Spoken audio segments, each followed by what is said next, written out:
ಬೀದಿ ಮೇಲೆ ಕುಳಿತಿದ್ದಾರೆ ಅಂದ್ರೆ ಯಾವ ಒಂದು ಬಿಜೆಪಿ ಸರ್ಕಾರ ಬಂದು ನೋಡ್ತಾ ಇಲ್ಲ. ನರೇಂದ್ರ ಮೋದಿ ಅವರು ಬಂದು ನಿಮ್ಮ ಬೇಡಿಕೆ ಏನು, ನಿಮ್ಮ ಕಷ್ಟ ಏನು ಅಂತ ಕೇಳ್ತಾ ಇಲ್ಲ. ಆದ್ರೆ ಇದೇ ಒಂದು ಮಾರ್ಚ್ ಅಂದ್ರೆ ಇದೇ ಒಂದು ಏನು ಪ್ರೊಟೆಸ್ಟ್ ನಡೀತಾ ಇದೆಯಲ್ಲ, ಅದು ದೊಡ್ಡ ಮಟ್ಟಕ್ಕೆ ಹೋಗುತ್ತೆ ಅಂತ ಗೊತ್ತಾದ ಕೂಡ್ಲೇನೆ ಪೊಲೀಸರನ್ನ ಕಳಿಸ್ತಾರೆ.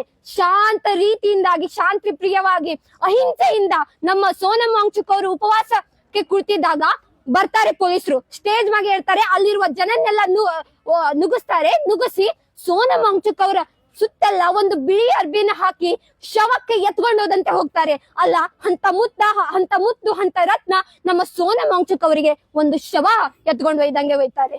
ಅಲ್ಲ, ಇದು ಯಾವ ನ್ಯಾಯ? ಅವ್ರು ಕೃತಿದಕ್ಕೆ ಏತಕ್ಕಾಗಿ ಅವ್ರಿಗೆ ಯಾರಾದ್ರೂ ಅನ್ಯಾಯ ಮಾಡ್ತಿದ್ರಾ, ಹಿಂಸೆಯಿಂದ ಮಾಡ್ತಿದ್ರಾ? ಅವರು ಎಷ್ಟು ಶಾಂತಿ ಪ್ರಿಯವಾಗಿ ಅಹಿಂಸೆಯಿಂದ ತಮ್ಮ ಬೇಡಿಕೆಯನ್ನು ಇಟ್ಟು ಅಲ್ಲಿ ಪ್ರೊಟೆಸ್ಟ್ ಮಾಡ್ತಾ ಇದ್ರು, ಅಲ್ಲಿ ತಮ್ಮ ಉಪವಾಸವನ್ನು ಕುಳಿತಿದ್ರು. ಅಂದ್ರೆ ಅಂತ ಒಬ್ಬ ದೊಡ್ಡ ವ್ಯಕ್ತಿನ ಒಂದು ಶವಕ್ಕೆ ಎತ್ಕೊಂಡು ಹೋಯ್ತಾರಲ್ಲ, ಒಂದಿನಾನು ಕೇಳಕ್ ಬರ್ಲಿಲ್ಲ.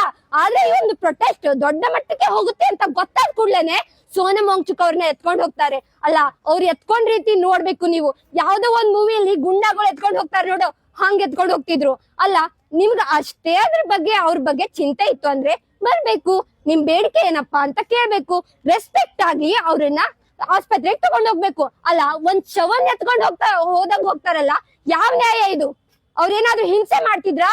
ಅವರು ಈ ವಿದ್ಯಾರ್ಥಿಗಳಿಗೋಸ್ಕರ, ನಮ್ಮ ದೇಶದ ಭವಿಷ್ಯಕ್ಕೋಸ್ಕರ ಅವರು ಅಲ್ಲಿ ಉಪವಾಸ ಮಾಡ್ತಿದ್ರು.